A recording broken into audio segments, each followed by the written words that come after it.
One of the things that we humans have been really confused about, in my opinion, is this. We have failed to recognize our interdependence and our unity. We see diversity as difference, as other, as less than. So we dehumanize that. But here's what I've figured out. The nature of reality itself is nested. Complex systems exist inside other complex systems, inside other complex systems, kind of like Russian nesting dolls. Within my singular personhood, for example, inside my skin, more than half, so the majority of the beings that keep me alive are foreign, not me. Mitochondria, viruses, fungus, a whole microbiome of entities that are not me, yet somehow are me, because they allow my body to exist and survive. I present to the world as one person, but the one me is actually an entire universe, and so are you. So are all of us. That's true for every human being. And if you zoom out, what we call 8 billion people on Earth, 8 billion complex systems,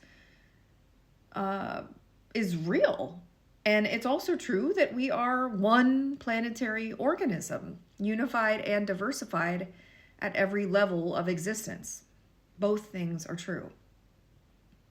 And when you see the world through that cosmic lens, you realize how harmful and foolish it is to hate other beings, to harm other beings. If part of my microbiome started attacking another part, I'd develop cancer and I could die. Now zoom out again. At a planetary level, when we war, when we dehumanize, when we otherize, we become a cancer unto ourselves. And this is why I wish so deeply that we could understand as a species that we are in this human experience together. When some of us suffer, we all suffer. A lot of my own pain, to be honest, has come from watching people I love struggle. Even when their suffering wasn't my own directly, it still lived in me. And that's what it means to be interconnected. Somewhere along the way, we stopped caring enough about each other to pay attention to someone else's experience if it didn't mirror our own.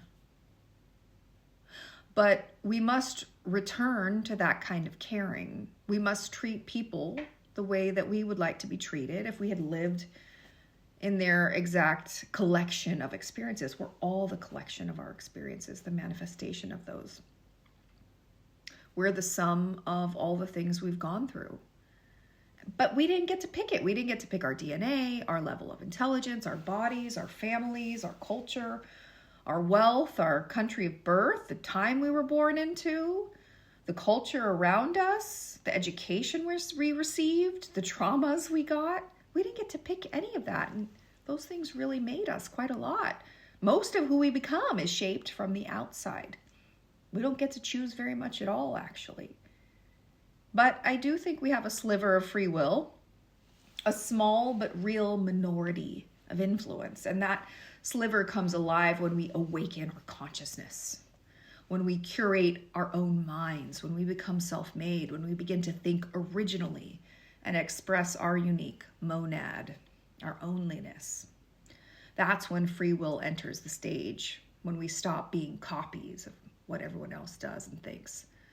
But only a minority of humans ever seem to even reach that point because so many of us are stuck in survival mode, trying to make it, doing the grind, doing the best they can in a world we co-created to be harsh and unforgiving.